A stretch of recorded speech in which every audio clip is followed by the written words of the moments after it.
ښې پیژنو. د زیاتو بریدونو په تنظیم کې پاکستاني اتباع ښکیل وو.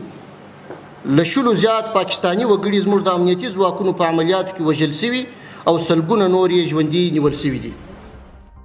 د افغانستان د اسلامي امارت د ملي دفاع ځوان وزیر مولوي محمد یعقوب مجاهد د پاکستان او تاجکستان اصلي څهره ښکاره کړل.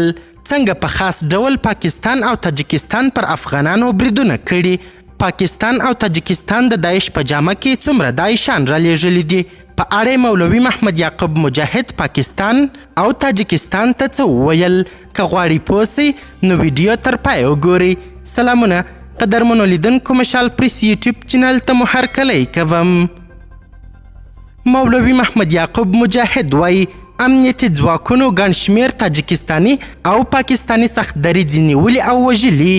د افغانستان د اسلامي امارت د ملي دفاع سرپرست وزیر مولوي محمد یعقوب مجاهد وایي د افغانستان امنیتي ځواکونو یو شمېر تاجکستاني او پاکستاني اتباع چې د دیني عالمانو، ولسي شخصیتونو، جماعتونو او اسلامي امارت چارواکو په بریدونو کې لاس درلودی وژلي او ګڼ شمېر نور یې ژوندي نیولي دي.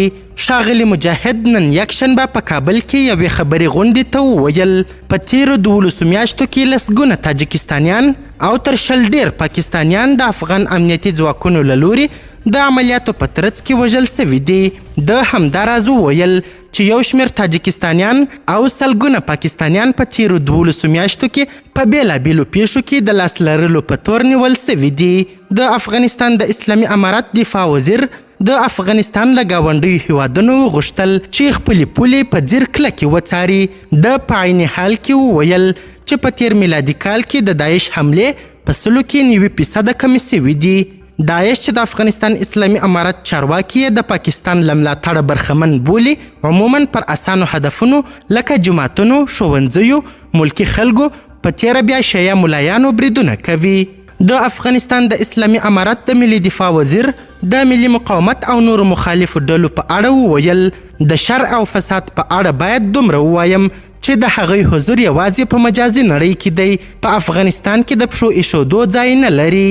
قدرمنو لیدونکو، د ویډیو له کتلو مو نړۍ مننه. د لا زیاتو او نورو لحظه پر لحظه خبري مطالب لپاره زموږ همدغه مشال پریس یوټیوب چینل سبسکرایب کړئ.